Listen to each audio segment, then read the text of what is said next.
মিলে খেলা হয় না। 2026-এর খেলাটা আর একটু জোরে মারতে হবে। দুজনে মিলে খেলবো, আর দেখবেন ঠিক সময়ে পেনাল্টিতে বলটা বসিয়ে টুক করে গোল দিয়ে দেবো। খেলা হবে কি? খেলা তো চলছেই, জব্বর খেলা চলছে, দু দল মিলে খেলা। এবার তার ফলাফলটা দেখুন।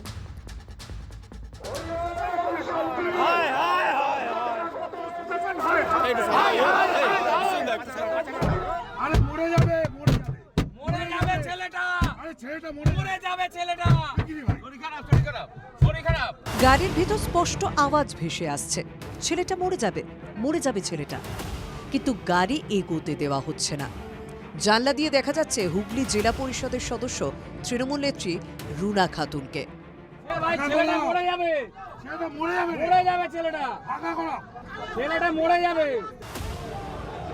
বলাগড় বিডিও অফিসের সামনে মুখোমুখি তৃণমূল বিজেপি।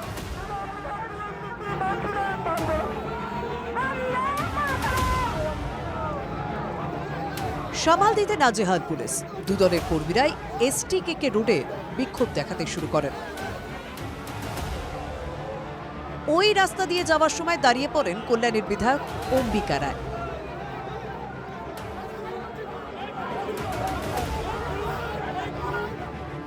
ধস্তাধস্তির মধ্যেই অসুস্থ হয়ে পড়েন বিজেপির মণ্ডল সভাপতি সুজয় বিশ্বাস। তাকে ধরাধরি করে গাড়িতে তোলা হয়, কিন্তু গাড়ি এগোতে পারছে না। ভারতীয় জনতা পার্টির এক এক কার্যকর্তা মাঠে নেমে চোখে চোখ রেখে তার প্রতিবাদ করছে, এবং পুলিশ ওদেরকে সাপোর্ট দিয়ে দেখুন আমাদের একজন কার্যকর্তাকে মেরে একেবারে ঘায়ল করে দিয়েছে, হসপিটালাইজড হয়ে গেছে। জানি না সে বাঁচবে কিনা। সেই হামলার জন্য আজকে আমাদের মণ্ডল সভাপতি সুজয় বিশ্বাস সে আহত হয়েছে। তাকে যখন নিয়ে আমাদের গাড়িতে করে আসছিলাম এই বলাগড় হাসপাতালে, সেই সময় পর্যন্ত রুনা খাতুন যেভাবে গাড়ির উপর হামলা চালিয়েছে, বিজেপির তরফ থেকে সর্বই মিথ্যা অভিযোগ করা হচ্ছে। বিষয়টা ভুল হচ্ছে। বিষয়টা হচ্ছে এখানে আমরা যখন দাঁড়ানো ছিল তখন আমি এখানে ছিলাম, যখন দেখলাম গাড়িটা রুগী নিয়ে যাচ্ছে এবং মাঝখানে একটা গাড়ি দাঁড়িয়ে আছে, ও মাঝখান থেকে গাড়িটা ঘোরাচ্ছে। সেই গাড়িটাকে সরানোর জন্য সবাই গেছিল যে রুগী আছে, গাড়িটাকে সরিয়ে দাও। ওনাকে আক্রমণ করার জন্য কেউ যায়নি, তারা তো এখান থেকে যেতে পারতো। কেমন খেলা দেখলেন? অসুস্থ বিজেপি কর্মীকেও হাসপাতালে নিয়ে যেতে দেওয়া হচ্ছে না।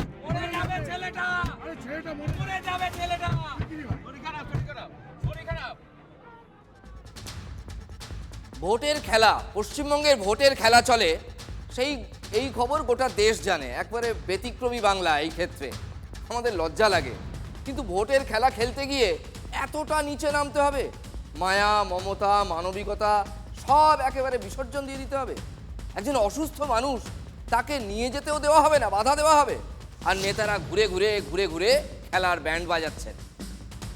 1 কোটি মানুষকে বেছে বেছে যারা ভোটার তালিকা থেকে বাদ দেব বলেছিল, তাদের দু গালে দুটো কষিয়ে থাপ্পড় মেরেছে দেশের সর্বোচ্চ আদালত। সুপ্রিম কোর্টের যে নির্দেশ নিয়ে অভিষেক ব্যান্ড বাজাচ্ছেন, সেই নির্দেশকেই অস্ত্র করে নির্বাচন কমিশন কাল রাতে জেলা শাসক এবং পুলিশ সুপারদের পরিষ্কার বলে দিয়েছে। ইনফ্যাক্ট চিঠিটা এসেছিল মুখ্য সচিব, রাজ্য পুলিশের সর্বময় কর্তা এবং কলকাতা পুলিশের কমিশনার, তিনজনকেই অ্যাড্রেস করে বলে দেওয়া হয়েছে যে 19শে জানুয়ারি সুপ্রিম কোর্ট যে নির্দেশ দিয়েছিল স্যারের শুনানি নিয়ে আইনশৃঙ্খলা পরিস্থিতি স্বাভাবিক রাখতে, এটা অক্ষরে অক্ষরে পালন করুন। সেটা পালন করতে হবে পশ্চিমবঙ্গে।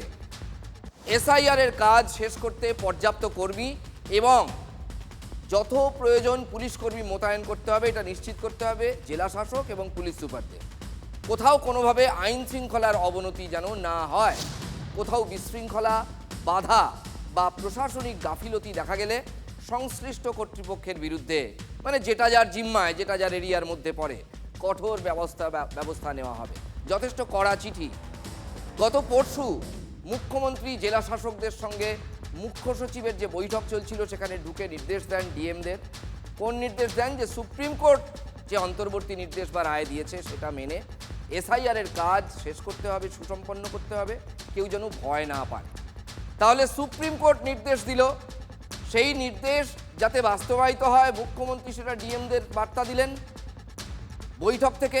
কমিশন কড়া চিঠি দিচ্ছে, অথচ গত 21শে জানুয়ারি মানে কাল, গত 21শে জানুয়ারি এই নির্দেশ গেছে, চিঠি দেওয়া হয়েছে, বাস্তবটা কি আজকের ছবিটা এবার আপনাদের দেখাই।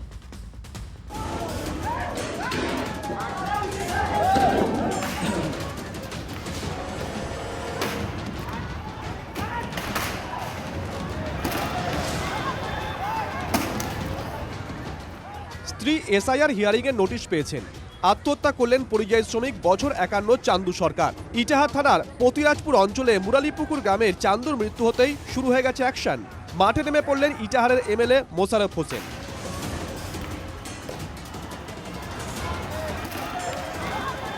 বেপরোয়া ভাঙচুর ইটাহার হাই স্কুলের শুনানি ক্যাম্পে। আজকে পতিরাজপুরের মুরালিপুকুরের চান্দু সরকার আজকে মারা গেল, তার জন্য বিজেপি এবং তার দোসর কংগ্রেসকে জবাব দিতে হবে। বিক্ষোভ হয় ইটাহারের চৌরাস্তায়, 12 নম্বর জাতীয় সড়কেও। সেখানেও ছিলেন তৃণমূলের সংখ্যালঘু সেলের রাজ্য সভাপতি ইটাহারের এমএলএ মোশাররফ হোসেন। তরতাজা লাশগুলো অপরিকল্পিত এসআইআরের জন্য, তার জন্য বিজেপি দায়ী, বিজেপিকে হটাও।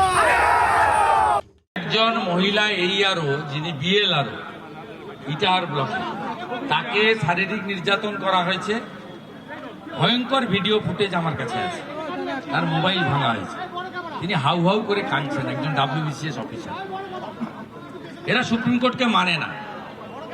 সঠিকভাবে প্রধানমন্ত্রী বলে গেছেন এখানে জঙ্গলরাজ নয়, মহা জঙ্গলরাজ চলছে।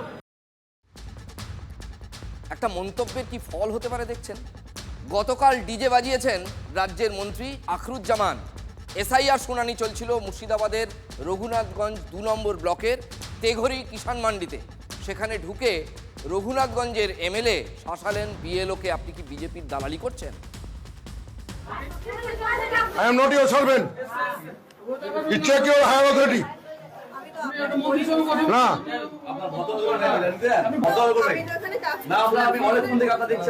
আপনি নিজে কাজে ঘাটতি করছেন, লোককে হয়রানি করছেন, আর বড় বড় কথা বলছেন। বিজেপি দালালি করতে এসছেন নাকি এখানে? এমএলএর রোয়াব দেখলেন রোয়াবটা কেমন। অবশ্য তার আগে আরও জোরে ডিজে বাজিয়েছিলেন ফরাক্কার এমএলএ মনিরুল ইসলাম।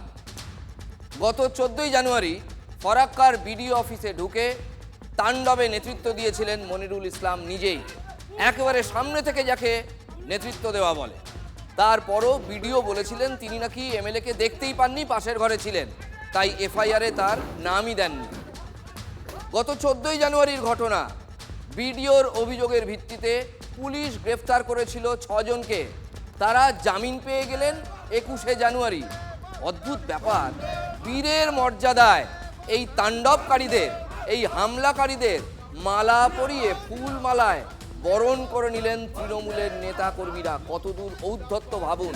তার মানে হিংসাকে কিভাবে এনকারেজ করা হচ্ছে, উৎসাহ দেওয়া হচ্ছে। যখন গুজরাটে কেউ জামিন পায়, তথাকথিত কোর্ট অ্যান্ড কোর্ট মানে মামলা চলা কোনো ধর্ষক, তখন সে বেরিয়ে এলে তখন তৃণমূল কংগ্রেস বলে, তাকে যখন সেখানকার লোক ফুলমালা দিয়ে বরণ করে তার সাঙ্গপাঙ্গরা, তৃণমূল সেই ছবি দেখায় যে দেখুন ওই দেখুন গুজরাটের ছবি, এই দেখুন উত্তরপ্রদেশের ছবি।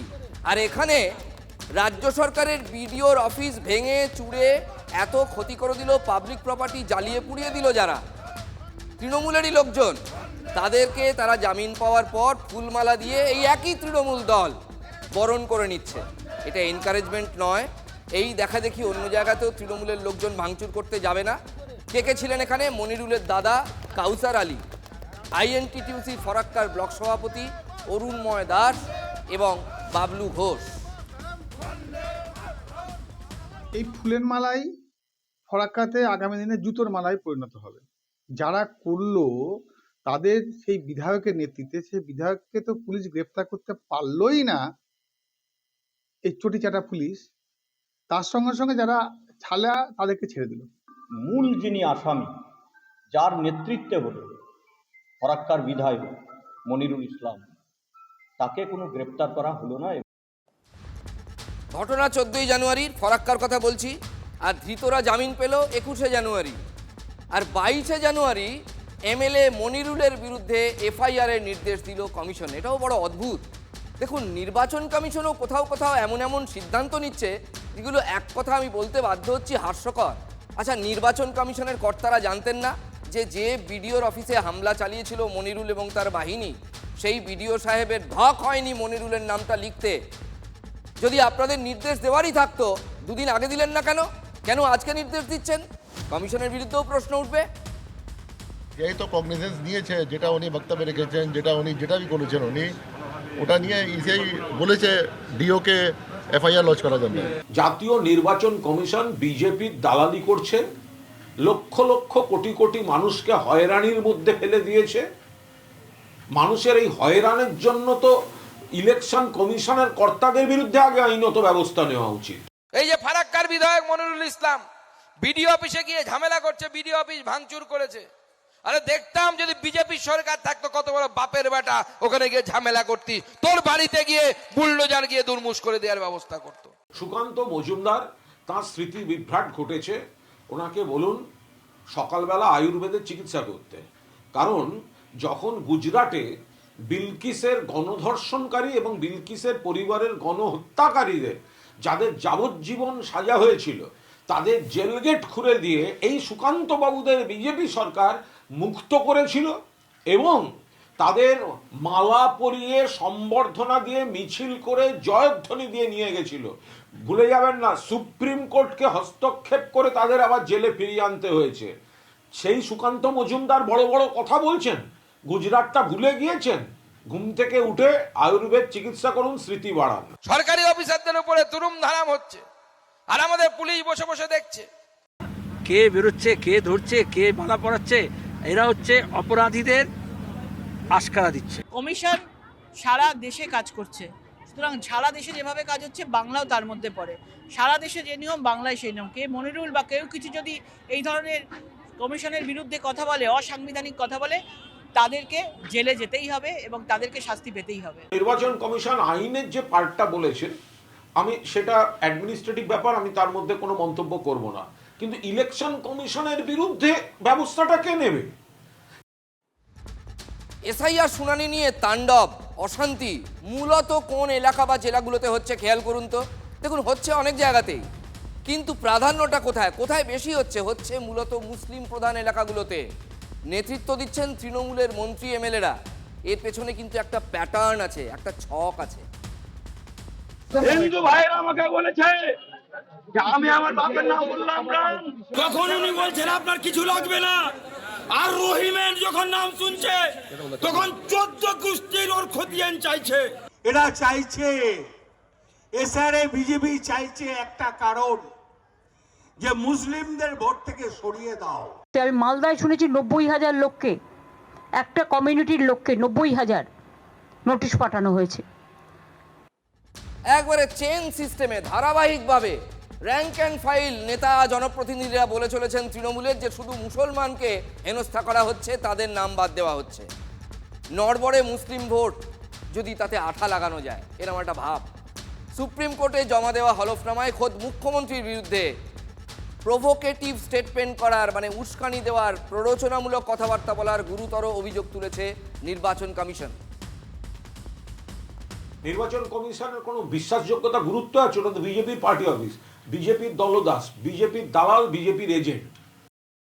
খালি চোখে দেখা যাচ্ছে নির্বাচন কমিশনও বলছে তাণ্ডব অশান্তির পেছনে তৃণমূল, কিন্তু আজ হঠাৎ মাঠে নেমে পড়লো সিপিএম। দু জায়গায় দেখলাম, আসানসোল আর রাজারহাটে বিক্ষোভের নামে পুলিশের সঙ্গে খানিক ধস্তাধস্তি হলো। একটা প্রশ্ন করি, এতদিন কিন্তু সিপিএমকে এই বাজারে দেখিনি। এই যে ভাঙাহাটে সিপিএম নামছে, সিপিএম এর নেতৃত্ব কি ঠিক করতে পারছিল না যে এই একই ইস্যুতে নামা উচিত কি উচিত নয়? দুটো রাজনৈতিক দল বাইনারি করছে, তারা হিন্দু মুসলমান করছে, তারা ভাষার ভিত্তিতে ভাগ করছে। আমরা বলছি যারা অসাধারণ, যাদের ভোটার লিস্টে নাম থাকার কথা, তাদের ভোটার লিস্টে নাম রাখতে হবে। প্রশাসন এমন ভাবে সাজিয়েছে যাতে নৈরাজ্য তৈরি হয়। আমার নামের বানান ভুল, এইসব বলে যদি বারবার ডাকা হয়, এটার তো কথা এসআইআর ছিল না। আমরা বলেছিলাম যে মৃত ভোটার এবং যে ভোটার চলে গেছে তাদের নাম বাদ দেওয়া হোক, কিন্তু তারপরে যে ভোটার রয়েছে, যাদের বাবা দাদু সবাই এখানকার, 2002তেও যাদের নাম রয়েছে, তাদেরকে লজিক্যাল ডিসক্রিপেন্সির নামে এইভাবে ডাকা, এটা মানা যাচ্ছে না। ধস্তাধস্তিতে কিছু কি হলো? আসলে এসবই হলো ভোটের খেলা। এদিকে নির্বাচন কমিশন সূত্রের খবর, চূড়ান্ত অর্থাৎ পূর্ণাঙ্গ ভোটার তালিকা প্রকাশ অনেকটাই পিছিয়ে যেতে পারে। এনুমারেশন ফর্ম জমা দেওয়া এবং সেটা বিলি নিয়ে বেশ খানিকটা দেরি হওয়ার জন্য প্রথমে 1 ফেব্রুয়ারি থেকে ডেট পিছিয়ে 7ই ফেব্রুয়ারি শুনানির জন্য স্থির করে নির্বাচন কমিশন। এর জেরে গোটা এসআইআরের যে সময় ছিল সেটা অনেকটাই পিছিয়ে যায়, সেটা 7 দিন পিছিয়ে যায় প্রাথমিকভাবে। এরপর এই সময়সীমাও আবারও পিছিয়ে যেতে পারে বলে মনে করা হচ্ছে, তার কারণ শীর্ষ আদালতের যে নির্দেশ রয়েছে তার জেরে এই শুনানি প্রক্রিয়া আরও 7 থেকে 10 দিন পিছিয়ে যেতে পারে। মূল বিষয়টা হলো সুপ্রিম কোর্টের বক্তব্য, নথি জমা দিতে হবে এবং তার জন্য ভোটারকে সময় দিতে হবে। নথি যারা পাবেন তাদের নাম পঞ্চায়েত অফিস, ব্লক অফিসের বাইরে টাঙিয়ে দিতে হবে। এই তালিকা টাঙানোর পরে আরও 10 দিন সময় দিতে হবে। ভোটাররা আসবেন এবং তারা ক্লেম অ্যান্ড অবজেকশনের বিষয়ের জন্য তারা বেশ কিছুটা সময় পাবেন। এটার জন্য 10 দিন দেওয়া হয়েছে। ফলে প্রাথমিকভাবে 7ই ফেব্রুয়ারি যে শুনানির দিন ছিল সেই শুনানি যদি 10 দিন পিছিয়ে যায় সেক্ষেত্রে অন্তত 17ই ফেব্রুয়ারি পর্যন্ত শুনানি চলতে পারে এবং স্বাভাবিকভাবেই 14ই ফেব্রুয়ারি যে চূড়ান্ত তালিকা প্রকাশের দিন ছিল সেটা আরও 10 দিন পিছিয়ে যেতে পারে। এখন প্রশ্ন একটাই যে এসআইআর শুনানি যেটা রয়েছে এবং এসআইআরের চূড়ান্ত তালিকা প্রকাশ সেটা যদি গোটা ফেব্রুয়ারি জুড়ে চলে বা ফেব্রুয়ারির শেষে যদি সমাপ্ত হয় তাহলে কি নির্বাচনের নির্ঘণ্ট পিছিয়ে যেতে কোনো রকম সমস্যা হবে? আদতে কি সেটাও পিছিয়ে যেতে পারে? এই প্রশ্ন এখন রাজনৈতিক মহলে। মালদার রতুয়ার এক প্রভাবশালী শাসক নেতা ম্যানেজ করে ছেলেকে করেছেন ম্যানেজার আর ভাইপোকে বানিয়েছেন সেই সমবায় ব্যাংকেরই ক্যাশিয়ার। ওই সমবায় ব্যাংক এখন সোজা কথায় তৃণমূলের নেতার পারিবারিক সম্পত্তি, ফ্যামিলি প্রপার্টি। কোনো সন্দেহ আছে? তার মধ্যে গৃহিণী আবার যখন গ্রাম পঞ্চায়েতের প্রধান, একটা মস্ত সুবিধা তো থাকবেই, ছেলের সামনে পূর্ণ রাজ্য। রাতারাতি সমবায় ব্যাংকের 13 কোটি টাকা গায়েব। 13 কোটি গেল কোথায় বলবে কে? আরে ম্যানেজার এবং ক্যাশিয়ার সেও ভ্যানিশ। সমবায়ে টাকা রেখে এখন কপাল চাপড়াচ্ছেন গরিব গুরব মানুষ। হাতে পাসবুক, চোখে জল আর হতাশা। কি করবেন এই মানুষগুলো জানেন না। সমবায় ব্যাংকে দুর্নীতি, ম্যানেজার ক্যাশিয়ার 13 কোটি টাকা নিয়ে গায়েব। 4 লাখ টাকা জমা আর পয়সা দিচ্ছে না, আমাকে মনেই লাগে না, ভাগিয়ে দিচ্ছে। রতুয়া 1 নম্বর ব্লকের বিলাইমারি গ্রাম পঞ্চায়েত। স্থানীয় মানুষের ভরসা শাহানগর সমবায় কৃষি উন্নয়ন সমিতি। কিন্তু ক্ষমতার আস্ফালনে সব ভরসা শেষ। তৃণমূল পঞ্চায়েত প্রধান নিজের ছেলেকে বসালেন সমবায় ব্যাংকের ম্যানেজার পদে, ক্যাশিয়ার পদে ভাইপো। সমবায় যেন হয়ে গেল পারিবারিক সম্পত্তি। অভিযোগ, পঞ্চায়েত প্রধানের ছেলে ভাইপো মিলে সমবায় 13 কোটি টাকা নিয়ে গায়েব। 10.5 লাখ টাকা জমা করেছি, এখনো টাকা পাওয়া যায়নি। ঢুকতে পারি না, ভিড়ের উপরে ভিড়, পুলিশ মারে। টাকা এরাই সব জব্দ করেছে, এই যে প্রধান, ম্যানেজার, ক্যাশিয়ার। পঞ্চায়েত প্রধানের স্বামীও এলাকার দাপুটে তৃণমূল নেতা।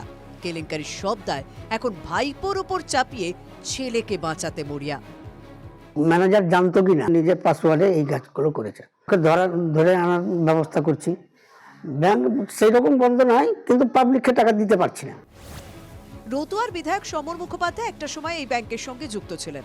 প্রতারিত গ্রাহকরা ছুটেছেন বিধায়কের কাছেও, কিন্তু বিধায়ক যে প্রতারিতদের কোর্টেই বল ঠেলে দিলেন। কোনো একটা অদৃশ্য কারণে ওই শাহানগর সমবায় সমিতিতে কেন টাকা রাখলো বুঝতে পারলাম। আমি প্রশাসনকে বলবো, জেলা সমাহর্তাকে, এটার একটা ব্যবস্থা করা। গরিব মানুষগুলো মরে গেল। বিধায়কবাবুর যুক্তিটা অদ্ভুত নয় কি? সমবায় ব্যাংক গ্রাম বাংলার অর্থনীতির একটা বড় অংশ। সমবায়কে মানুষ কেন অবিশ্বাস করবে? বিশ্বাস ভাঙার কাজটা যে তার দলের কয়েকজন করেছে, এই সত্যিটা বলতে সমস্যা কোথায়? বিধায়ক কি সমবায় ব্যাংক ও বেআইনি চিটফান্ডকে এক সারিতে নিয়ে এলেন? আবার প্রমাণিত হলো তৃণমূল মানে চোর, তৃণমূল মানে চিটিংবাজ। গরিব মানুষের টাকা তারা লুণ্ঠন করে। রাজনীতি ফ্রন্টফুটে ব্যাট চালাচ্ছে, কিন্তু এই মানুষগুলোর কি হবে? তাদের টাকার কি হবে? প্রশাসন কেন নাকে তেল দিয়ে ঘুমোচ্ছে? মালদার শাসক নেতারা কথায় কথায় হুঙ্কার ছাড়েন। এক্ষেত্রে অবশ্য হুঙ্কার দূরের কথা, মৃদু আওয়াজও নেই। নেতা হওয়া কি শুধুই নিজেদের আসন বাঁচানোর জন্য? ভোটের আগে এই মানুষগুলো হিসেব চাইলে উত্তর দিতে পারবেন?